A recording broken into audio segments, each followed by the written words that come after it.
ফেলে ফেলেছি। ভাই হাই তুই বিয়ে করে ফেললি, তো আমাকে জানালে না, বলতে জানানোর সময় কোথায়? জানানোর সময় পেলাম না, বিয়ে করে মা কিছু ধরো মনে করিনি।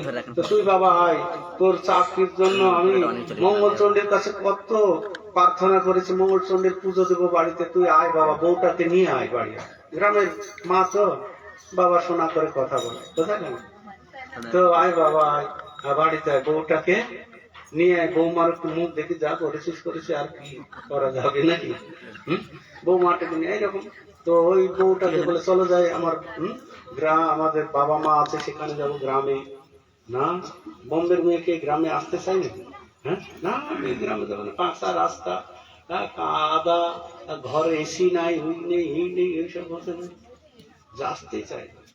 ছেলেটা বলছে আরে না রে বাবা, গ্রাম কত সুন্দর, গাছপালা, পুকুর আছে, মাঠে কত সুন্দর সবুজ ধান চারিদিকে, বাড়িতে আমাদের গাভী আছে, গাভীর দুধ, এইসব। হ্যাঁ, আমাদের এখানে চাউমিন ম্যাকারনি এইসব, বুঝতে পারছেন? ওইসব বাদ দিয়ে এখনকার বুঝতে পারছেন, দুধ টুধ এসব খেতে চায় না, কি খায়? এইসব মোমো হয়তো। তো না করছে না, তো এখন কি করে, বউ বলে মা আমার মানত করেছে যেতে হবে, চলো। কারণ রাজি হয়েছে, ওরা বেশি দিন থাকবো না, কিন্তু ওই 1 সপ্তাহের মধ্যে ফিরে আসবো। বলছে ঠিক আছে তাই চল। এখন নিয়ে এসছে, নিয়ে আসার পরে 1 দিন 2 দিন থেকেছি, থাকার পরে এরকম ঘুরছে ফুরছে ফিরছে, এখানে থাকা যাবে না। তারপর ছেলেটা কিছু বন্ধু বান্ধবদের বাড়িতে ঘুরতে গিয়েছে, আর মা এরকম একটা মঙ্গলচণ্ডী পুজোর আয়োজন করেছে, বোঝা গেল। এখন ছেলেটা বন্ধুদের বাড়িতে ঘুরতে গিয়েছে, তো নেই, বৌমা আছে ঘরে, ব্রাহ্মণ চলে এসেছে, ব্রাহ্মণ, বোঝা গেল। ব্রাহ্মণ এসে দেখো মা তাড়াতাড়ি জোগাড় করে, আমার আরো অনেক কয় বাড়ি যেতে হবে তাড়াতাড়ি। তো এই মঙ্গলচণ্ডী পুজো করেছেন বাড়িতে সব? এদিকে মনে করে না, আপনারা করেছেন, কিন্তু এই দিকটা, এই যে আসাম, নেপাল, এই কি মণিপুর, দার্জিলিং, এসব এরা মঙ্গলচণ্ডী পুজো করে, এই দেশীয় লোক করে। তো বাড়ির এক জায়গায় সুন্দর করে মিকিয়ে নিয়ে গোবর টোবর দিয়ে ওইখানে একদম আলপনা আদি দিয়ে মঙ্গলচণ্ডীর পূজা। তা ব্রাহ্মণ এসে ব্রাহ্মণের আসন দিয়ে দিয়েছে, তো সব পূজার ঘট, আমেশ্বরা, চাল, সবকিছু, ধূপ দ্বীপ সবকিছু দিয়েছে। তো এইরকম সময় শাশুড়ির বৌমা আছে, মঙ্গলচণ্ডীর বউকে নিয়ে তো বসবে, তখন ওই সময় দেখছে দুধটা দিতে ভুলে গিয়েছে।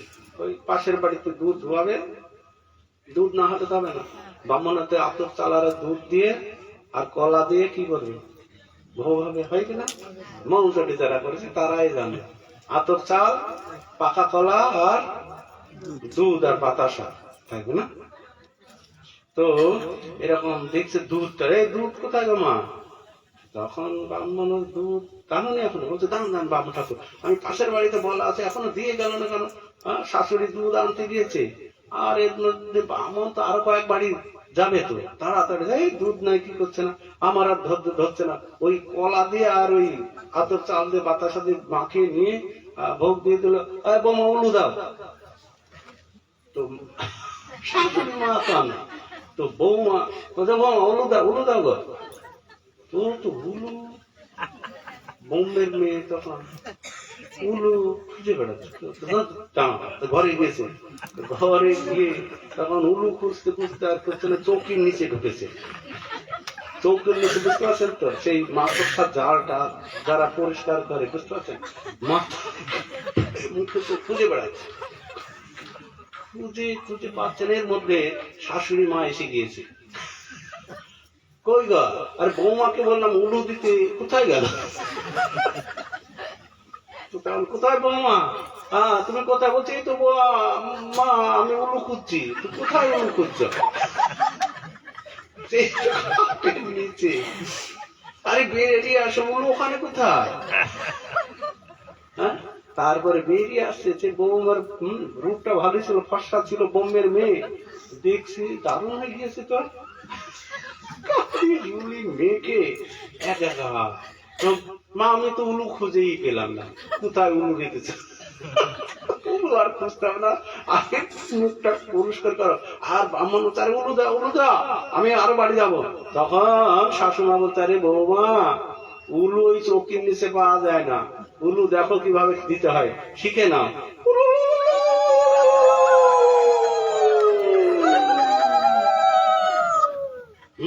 এখন যদি আপনাদের মেয়েদের নাতি নাতনিকে না শিখাবেন, তো শেষে বিয়ে দিবেন আর উলু খুঁজে বেড়ায় চোখের নিচে, খুঁজে বেড়াবে কি? হ্যাঁ, তো আমাদের উলু দেওয়া, উলু হচ্ছে মাঙ্গলিক। আমাদের গুরু মহারাজ, আমরা প্যান্ডেল প্রোগ্রামে যেতে বা কিছু, খুব এই উলুর খুব প্রশংসা। এখনো এই যে নবদ্বীপ মন্ডল পরিক্রমা হয়, যখন মায়েরা উলু দেয়, গুরু মহারাজ এত খুশি হয় যে উলু হচ্ছে আমাদের একটা বৈদিক সংস্কার। উলুধ্বনি মানে যতদূর উলুধ্বনি যায় ততদূর বোঝা যায় যে একটা কিছু পারমার্থিক বা কোন ধর্মীয় অনুষ্ঠান হচ্ছে উলুধ্বনিতে বোঝা যায়। সেজন্য আমাদের সকলকে কি করতে হবে? উলু দেওয়া শিখতে হবে। হরে কৃষ্ণ। ও মায়েরা, এরকম কথা বললে হবে না। তো উলুধ্বনি দেওয়া আমাদের শিখতে হবে, না হলে বৌমা আসবে এসে কি চৌকের নিচে উলু খুঁজতে যাবে, সেটা ভালো না। তো যাই হোক, আজকে খুব ভালো লাগছে।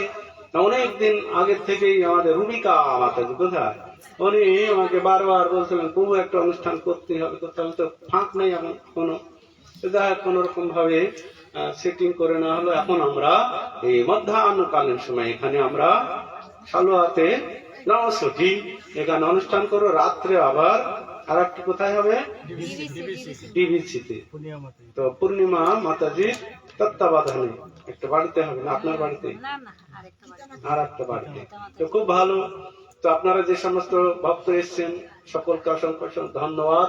তার আগে আমার পতিত পাবন গুরু মহারাজ ওম অষ্টোত্তর শত পরিব্রাজক আচার্য ছিল জয় কথাটা স্বামী গুরুদেবের অহৌতুকি কৃপা প্রার্থনা করি। তৎপরে ইসলাম প্রতিষ্ঠাতা আচার্য ছিল অভয় চরণারবিন্দ ভক্তি বেদান্ত স্বামী প্রভুপাদ, আমাদের পরম গুরুদেব, ওনার শ্রীচরণে আমার কোটি নমস্কার জানিয়ে উপস্থিত সকল ভক্তবৃন্দ সকলের শ্রীচরণ আমি ভক্তিপূর্ণ ভাবে প্রণাম এবং বন্দনা করি। আজকে এই শুভ মধ্যাহ্নকালীন সময়ে আমরা কিছু ভগবানের কথা শ্রবণ করব। এই মধ্যাহ্নকালীন সময়টা খুব ভালো। এই মধ্যাহ্নকালীন সময়ে নৈমিষারণ্যে এরকম মুনি ঋষিরা হরিকথা ভাগবত কথার আয়োজন করেছিলেন। সেখানে শত গোস্বামী ভাগবত কথা শ্রবণ করিয়েছিলেন আজ থেকে 5000 বছর পূর্বে। তারপরে সেই সমস্ত মুনি ঋষিরা একসময় চিন্তা করলেন, না আমরা তো কৃষ্ণ কথা অনেক শুনলাম, আমরা একটু গৌর কথা শ্রবণ করবো। গৌর কথা মনরে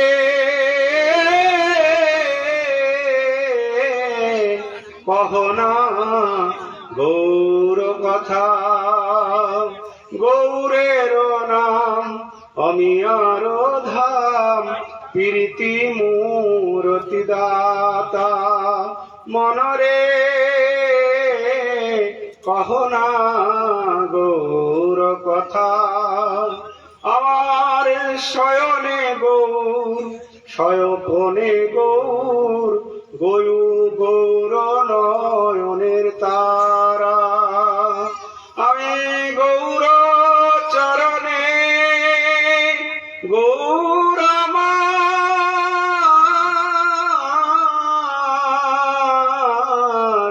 গৌর আমার। আমি গৌর চরণে পরাণ সপিন গৌর করিবেন পার। মনরে কহনা গৌর কথা। তো সমস্ত মুনি ঋষি যোগী ধ্যানী এরা সবাই আলোচনা করতে লাগলেন, আমরা তো কৃষ্ণ কথা বহুত শুনলাম, কিন্তু গৌর কথা শোনা হলো না। পাইয়া মনুষ্য জন্ম যে না শুনে গৌর গুণ, হেন জন্ম তার ব্যর্থ হইল। পাইয়া অমৃত ধ্বনি পিয়ে বিষ গত্ত পানি, জন্মে আসে কেন নাহি মইল। পাইয়া মনুষ্য জন্ম যে না শুনে গৌর গুণ। আমরা যে এত সুন্দর মনুষ্য জীবন পেয়েছি, এই জীবন পেয়ে যদি আমরা গৌরের কথা না শুনি, বলছে পাইয়া মনুষ্য জন্ম যে না শুনে গৌর গুণ, হেন জন্ম তার ব্যর্থ হইল। পাইয়ে অমৃত ধ্বনি পিয়ে বিষ গত্ত পানি, জন্মে আসে কেন নাই মানে অমৃত ধ্বনি, মানে আমরা অমৃতময় জীবন একটা পেয়েছি আর এই বিষয় পান করছি, তো জন্মে আসে কেন নাই? জন্মে মরা ছিল না, যে গৌর কীর্তন গুণগান শোনে না। তো সেজন্য আমাদের গৌরের কথা শুনতে হবে। তাই মুনি ঋষিরা সবাই সমবেত হয়ে চিন্তা করলেন, আমরা কি গৌর কথা শুনবো। কেন কেন শোনো গৌর কথা? ভব সিন্ধু তরিবারে আছে যার চিত্ত, শ্রদ্ধা করি শোনো ভাই চৈতন্য চরিত্র, শুনতে অমৃত সম জুড়ায় কর্ণ মন, সেই ভাগ্যবান যেই করে আস্বাদন। ভব সিন্ধু তরিবারে আছে যার চিত্ত।